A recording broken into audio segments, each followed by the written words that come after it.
Magaan lang siya at mataas daw ang capacity guys ng power bank na to kahit na maliit lang siya. At pwede mong isaksak to sa phone mo at pwede mong i-charge kahit na hindi ka gumagamit ng charging cable kasi ito na mismo yung isasaksak mo. Kaya naman in this video ay susubukan natin kung talagang okay nga ba ang power bank na to. Matagal nga ba siyang malobat? Nakaka-full charge nga ba siya ng cellphone? Fast charging ba siya? Fast through charging ba to or pwede mo ba siyang i-charge yung phone mo dito kahit nakasaksak mismo to sa power? Iba nitong mag-charge ng dalawang device at the same time? And iti-tear down na rin natin to para makita natin kung ano nga ba yung nasa loob niya, especially yung kanyang battery. At higit sa lahat ay magkano nga ba ang maliit na power bank na ito. Narito sa kanyang center part yung kanyang power indicator. Tapos meron siyang takip na rubber. At ito yung kanyang Type-C charging pin. At meron na rin siyang lanyard which is compatible na rin syempre sa charging cable ng para sa iPhone. Dito naman sa likod, meron siyang kasamang stand at meron na rin siyang kasamang Type-C charging port.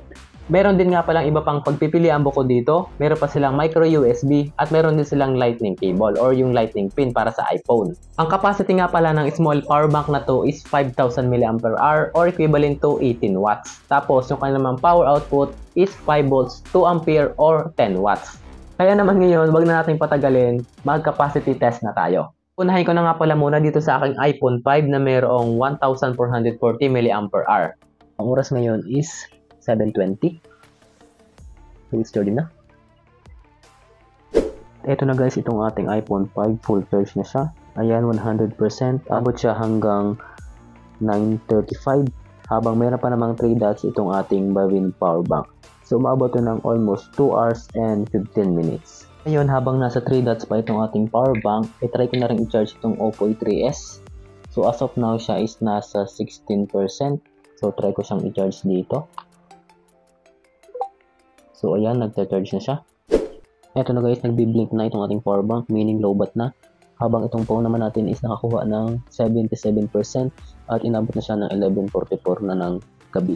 I-charge ko na rin nga pala itong aking Tranyo power bank gamit itong ating Bawin power bank na to para makita natin ngayon kung ilang watt ba or milliampere yun talagang capacity nitong ating power bank, kung ilan yung mababawas sa kanya. Ito na, lowbat na itong power bank at nakapaglabas naman siya ng 2,338 mAh.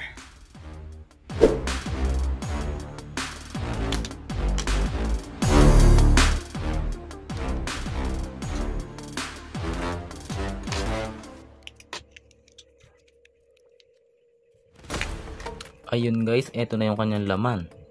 Nakalagay naman sa kanya ay ito, 5,000 mAh at 18.5 watts hour. Talupan ko na rin to, baka meron siyang nakasulat pa dito sa ilalim. Ayan, wala namang ibang nakalagay.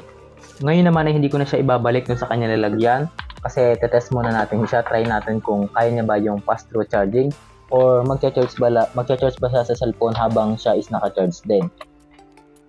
Ito. Yan, gumagana naman siya sa iPhone, nagcha-charge na. And then, i-charge naman natin itong power bank gamit yung Type-C.